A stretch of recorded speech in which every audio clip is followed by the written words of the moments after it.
অনেক স্বামী স্ত্রী আছে, অনেক স্বামী আছে স্ত্রীর ভালো গুণ দেখে মনে মনে আলহামদুলিল্লাহ বলে, আল্লাহকে শুকরিয়া জানায়, কিন্তু বউর কাছে কিছু বলে না, বউরে দৌড়ের উপর রাখে সবসময়। অনেকে মনে করে যে দৌড়ের উপর রাখলে মহিলা মানুষ সোজা থাকবে, প্রশংসা করলে মাথায় উঠবে, এরকম চিন্তা অনেকে করে। এটা ভুল। মানুষের ভালো কাজের স্বীকৃতি পেলে মানুষ আরো ভালো কাজ করতে উদ্বুদ্ধ হয়।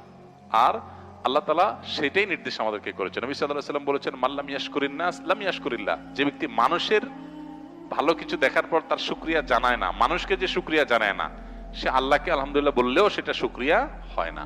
এই জন্য শুধু আল্লাহকে আলহামদুলিল্লাহ বললে হবে না, মানুষকেও স্বীকৃতি দিতে হবে।